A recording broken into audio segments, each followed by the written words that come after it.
ആർമിയുടെ EME 161 പേർ, TA 20 പേർ, DSC 200 പേർ, നേവൽ ഫോഴ്സ് 53 പേർ, തമിഴ്നാട് ഫയർഫോഴ്സ് 48 പേർ. അങ്ങനെ 1382 പേരാണ് ഇപ്പോ നമ്മുടെ കൂട്ടത്തിൽ സേനാംഗങ്ങളായി പ്രവർത്തിച്ചുകൊണ്ടിരിക്കുന്നത്. ഓരോ ടീമിന്റെയും എല്ലാ ടീമിന്റെയും ലീഡർമാരുടെ സംയുക്ത യോഗം ഇന്ന് 6 മണിക്ക് ഇവിടെ വിളിച്ചു ചേർത്തിട്ടുണ്ട്. ആ യോഗത്തിൽ വെച്ച് നമുക്ക് നാളെ മുതൽ നടത്തിക്കൊണ്ടിരിക്കേണ്ട പ്രവർത്തനങ്ങളുടെ പൊതു സ്ട്രാറ്റജിയെ സംബന്ധിച്ച് ഒരു പൊതു തീരുമാനമെടുത്ത് അറിയിക്കാൻ കഴിയുമെന്ന വിധത്തിലാണ് ആ യോഗങ്ങൾ വിളിച്ചു ചേർത്തിട്ടുള്ളത്. ഇന്നൊരു പുതിയ സംവിധാനം കൂടി നമ്മൾ പരീക്ഷിക്കുകയുണ്ടായി. അതായത് നമ്മുടെ ഈ പ്രദേശത്തിന്റെ മൊത്തത്തിൽ മുണ്ടക്കൈ ഉൾപ്പെടെയുള്ള ഉരുൾപൊട്ടൽ നടന്ന പ്രദേശത്തിന്റെ പഴയ കോണ്ടർ മാപ്പ് ആദ്യം തയ്യാറാക്കിയിരുന്നു.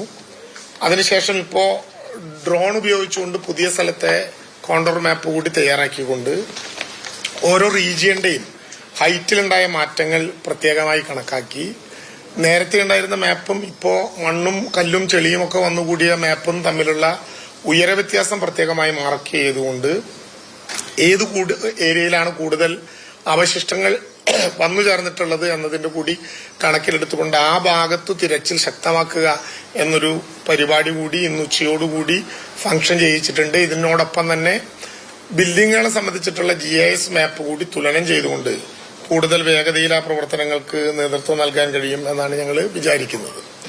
നമുക്ക് കടാവർ ഡോഗ്സ് ഇപ്പോൾ 11 സ്ക്വാഡുകളാണുള്ളത്. നാളെ മീററ്റ് നിന്ന് ഒരു 4 ആർമിയുടെ പ്രത്യേക കടാവർ ഡോഗ്സ് കൂടി എയർലിഫ്റ്റിംഗിൽ ഇവിടെ കൊണ്ടുവന്ന് നമുക്ക് അവരുടെ കൂടി സേവനം രാവിലെ മുതൽ ഉപയോഗിക്കാൻ സാധ്യമാകും എന്ന പ്രതീക്ഷയാണ് നമുക്കുള്ളത്. മറ്റൊരു കാര്യം, ഇപ്പൊ നമ്മള് വളരെ മാധ്യമ സുഹൃത്തുക്കളെല്ലാം ഞങ്ങളെപ്പോലെ തന്നെ ഞങ്ങളെക്കാൾ കൂടുതൽ പലയിടങ്ങളിലും ദീർഘമായ സമയമെടുത്തുകൊണ്ട് രക്ഷാപ്രവർത്തനങ്ങൾക്ക് സഹായകരമായ വിധത്തിലും പൊതുജനങ്ങൾക്ക് വാർത്തകൾ കിട്ടാവുന്ന വിധത്തിലും എല്ലായിടത്തും വ്യാപകമായിട്ടുള്ള പ്രചരണം എല്ലായിടത്തും എത്തുന്ന വിധത്തിൽ വിവിധ ചാനലുകളിലായി നടത്തിക്കൊണ്ടിരിക്കുന്നുണ്ട്, പത്രങ്ങളിലായി നടത്തിക്കൊണ്ടിരിക്കുന്നുണ്ട്. ഇന്നിപ്പോ നമ്മുടെ വിവിധ ക്യാമ്പുകളിലും പൊതുകേന്ദ്രങ്ങളിലുമായി 136 കൌൺസിലർമാർ അവരുടെ സേവനം അനുഷ്ഠിച്ചു വരുന്നുണ്ട്.